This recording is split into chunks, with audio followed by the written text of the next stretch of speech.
Hello everyone, हमारा आज का टॉपिक है पी टाइप सेमीकंडक्टर। और इससे पहले मैं एक्सपेंसिव सेमीकंडक्टर के पढ़ाने के बाद मैंने एन टाइप सेमीकंडक्टर्स के बारे में बता दिया था। और आज का हमारा टॉपिक जो है वह है P type semiconductor. P type semiconductor होता क्या है? When a small amount of trivalent impurity like gallium or indium is added to pure semiconductor, it is called p-type semiconductor। यानी कि जब हम ट्राइवेलेंट इम्प्योरिटी का एक स्मॉल अमाउंट को प्योर सेमीकंडक्टर में जोड़ते हैं, ठीक, या ऐड करते हैं, तो it is called P type semiconductor. P type semiconductors कहलाते हैं। The addition of trivalent impurity provide a large number of holes in semiconductor. Such impurity which produce p-type semiconductor are known as acceptor impurities because the holes created and accept the electrons।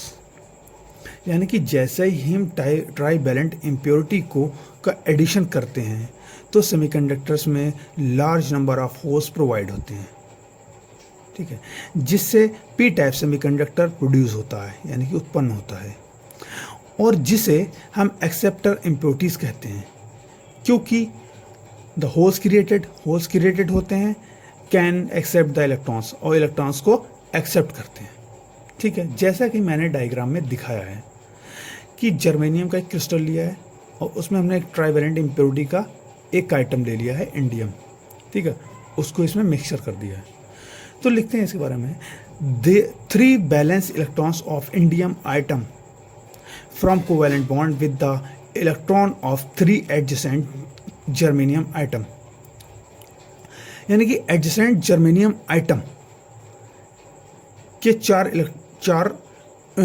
Electrons के साथ indium के 3 balance electrons के साथ covalent bond बनाते हैं। वहाँ सोचने वाली, जब जर्मेनियम के 4 हैं और इंडियम के 3 हैं तो हमारे पास जो कोवैलेंट बॉन्ड है वो कितने बनेंगे? वो 3 बनेंगे, बट एक फ्री रह जाएगा, यानी कि एक होल्स क्रिएट वहाँ पर होता है, ठीक है।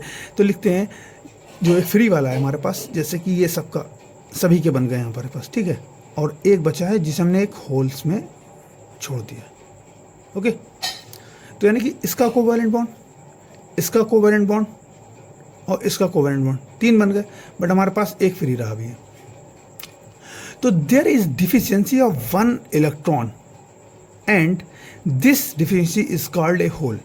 यानी कि इलेक्ट्रॉन की एक कमी, और इस कमी को हम क्या कहते हैं? होल्स कहते हैं। The remaining 4th item of germanium also tries to form a covalent bond. यानी जर्मेनियम के जो 4 इलेक्ट्रॉन्स हैं बचे हुए, उनसे हम 3 कोवैलेंट बॉन्ड बना लेते हैं, जिसके परिणाम स्वरूप to complete the covalent bond an electron from neighboring germanium atom is captured due to the thermal effect। यानी कि जब थर्मल इफेक्ट के कारण जर्मेनियम के पास वाले इलेक्ट्रॉन्स अपने दूसरे वाले इलेक्ट्रॉन्स से एक इलेक्ट्रॉन्स को कैप्चर्ड कर लेता है, यानी कि उसको ग्रहण कर लेता है, तो एक नया कोवैलेंट बॉन्ड बन जाता है, मगर दूसरी जगह पर होल्स क्रिएट हो जाता है, ठीक है।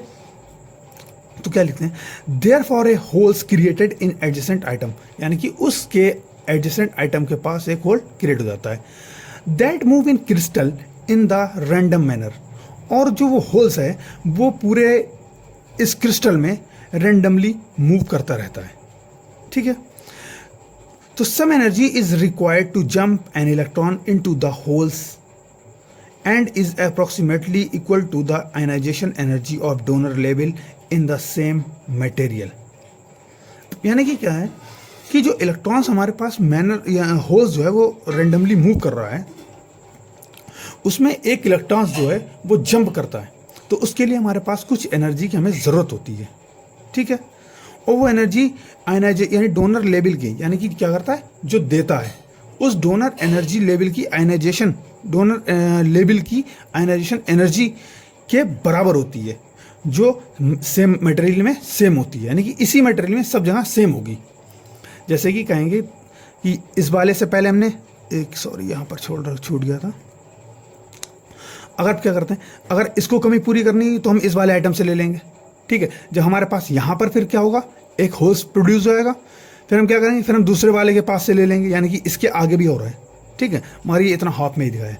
तो इस कमी को हम हर जगह पर पूरा करते रहेंगे तो ये रैंडमली मूव करता रहेगा, और जब जब इलेक्ट्रॉन जंप करेगा तो हमें उसके लिए कुछ एनर्जी की ज़रूरत होगी, यानी कि एक्सेप्ट करेगा जब होल्स इलेक्ट्रॉन्स को, तो हमें इसके लिए कुछ एनर्जी की ज़रूरत पड़ेगी, और जो एनर्जी, वो एनर्जी किसके बराबर होगी, डोनर लेवल की एनर्शन एनर्जी के बराबर होगी। ओके, आगे बढ़ते हैं। Since current carriers are positively charged particles, this type of semiconductor is called acceptor। यानी कि करंट करियर यानी कि धारा वाहक जो होते हैं इसमें पॉजिटिवली चार्ज पार्टिकल्स होते हैं, और इस टाइप के सेमीकंडक्टर्स एक्सेप्टर कहलाते हैं। Thermal energy of room temperature still generate a few electrons hole and pair. यानी कि जो थर्मल एनर्जी है, यानी रूम टेम्परेचर पर जो थर्मल एनर्जी है वो हो इलेक्ट्रॉन होल्स पेयर्स को प्रोड्यूस करती रहती, ऐसा इन टाइप सेमीकंडक्टर्स में भी था। हालांकि however the number of holes provide by trivalent impurity for exceed the number of electrons. यानी कि ट्राइवेलेंट इम्प्योरिटी से जो लार्ज नंबर ऑफ होल्स हैं वो इस डायग्राम में नंबर ऑफ इलेक्ट्रॉन से ज़्यादा हैं।